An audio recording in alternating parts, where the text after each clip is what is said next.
वाढ करून ठेवले तात्या काय सांगितलं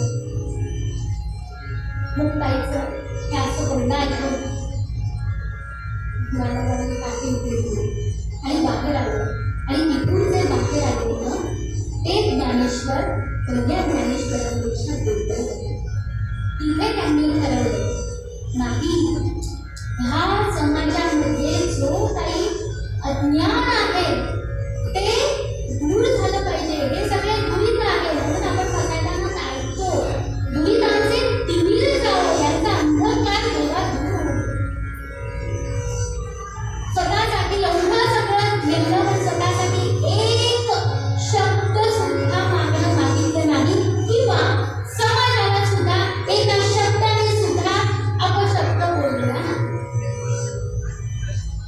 ही आहे कला आणि हा करून येतो ज्ञानेश्वरी साकारली आणि या ज्ञानेश्वरीचं आपण अत्यंत सगळेजण रसाळपणे आपण तिचं आकलन करत असतो, आपण तिला ऐकत असतो, आपण तिला म्हणतही असतो.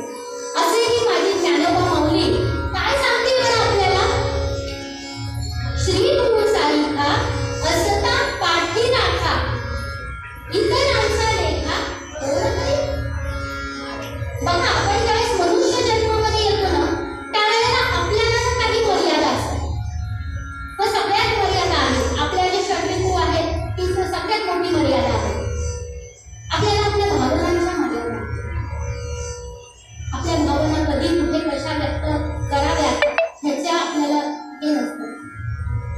आणि मग ज्यावेळेला अशा प्रकारच्या मर्यादा आपल्याला येतात ना त्यावेळेला आपल्याला इतरांचा लेखा करावा लागतो. म्हणजे आपल्याला इतरांशी तडजोड करावी लागते.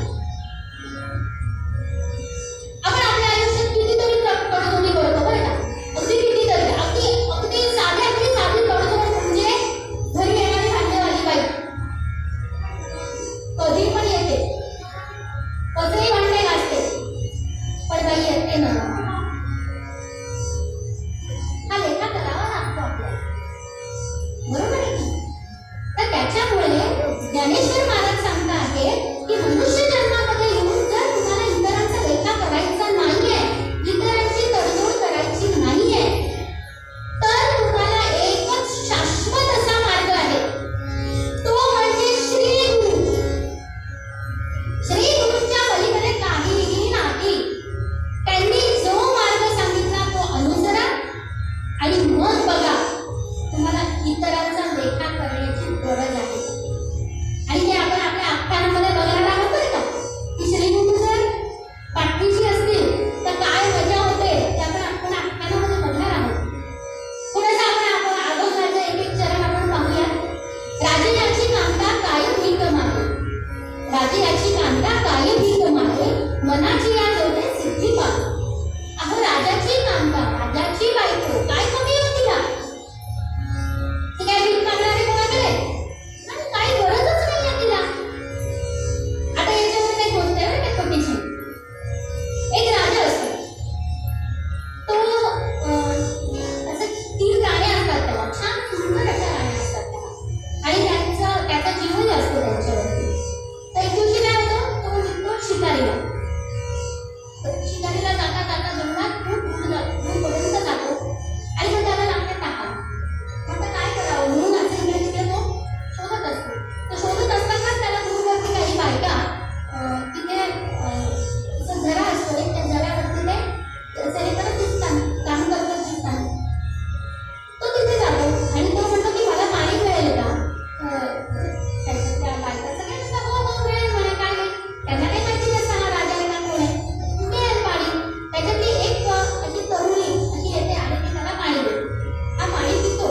पाणी पिऊन झाल्यानंतर वरती बघतो तर तू तिच्याकडे बघतच राहतो. इतकी सुंदर पण रंग काळा रंग पण अतिशय सुंदर अतिशय सुंदर. तेव्हा राजाला वाटतं की ही माझी बायको असली पाहिजे.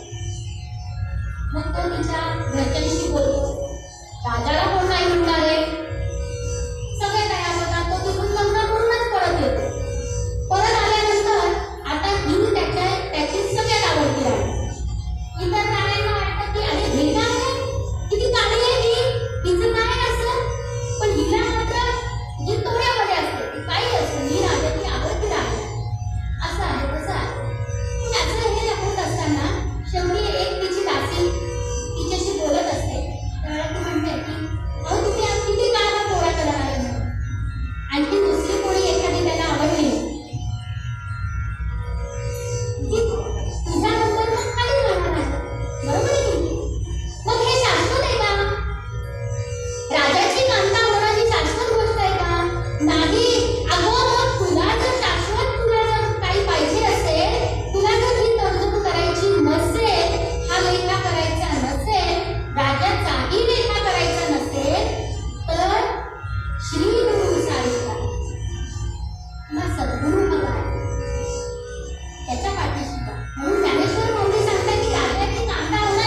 आणि